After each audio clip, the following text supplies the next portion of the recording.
Hello बच्चों, कैसे हो आप सब बच्चे।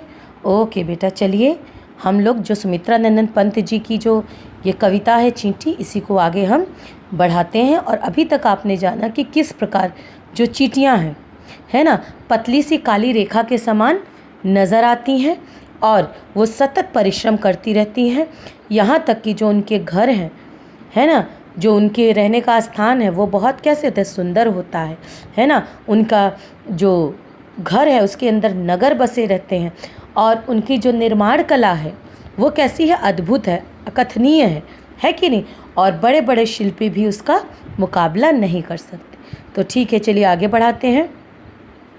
उसमें है सौधा धाम जनपद, आंगन गौगरी भंडार अकथ। देखिए, जैसे हम लोग क्या करते हैं, अपने घर का निर्माण कैसे करते हैं, महलों का निर्माण करते हैं, तो उसी प्रकार बेटा वो लोग भी सामाजिक प्राणी हैं, तो वो लोग भी अपने घर महल आदि का निर्माण करती हैं।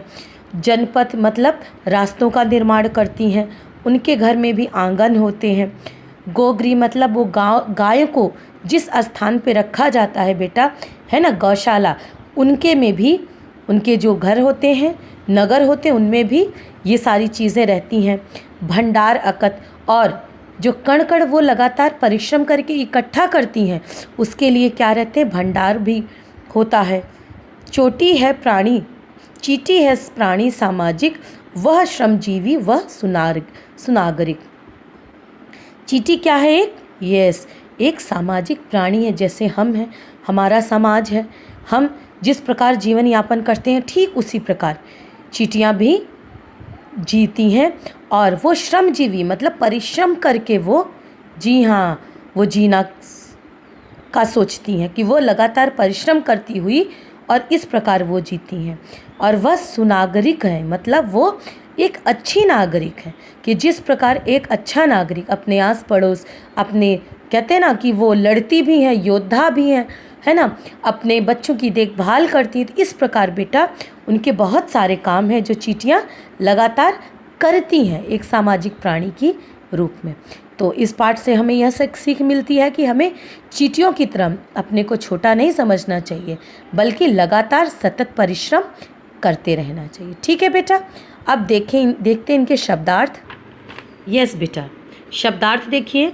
विरल, विरल मीन्स पतली, तम अंधकार, पिपीलिका चींटी, पांति पंक्ति, अविरत लगातार, अविरत लगातार, अरि शत्रु, जनपद लोगों का रास्ता, बुहारना साफ करना, वल्मीक चींटियों या दीमक का घर या बाबी, ठीक है, सुघर सुंदर घर, शिल्पी मकान घर बनाने वाले, सौधा भवन या महल, गोगरी गौशाला जहाँ गाय रहती हैं, ठीक, अकथ जो कहा न जा सके, श्रमजीवी परिश्रम करके गुजारा करने वाली।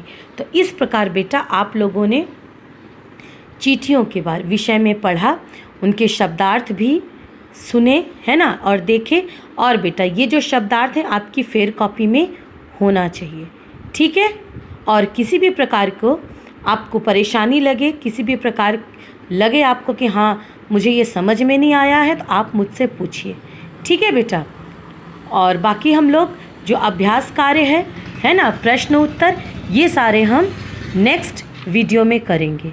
ओके बेटा, ओके, टेक केयर।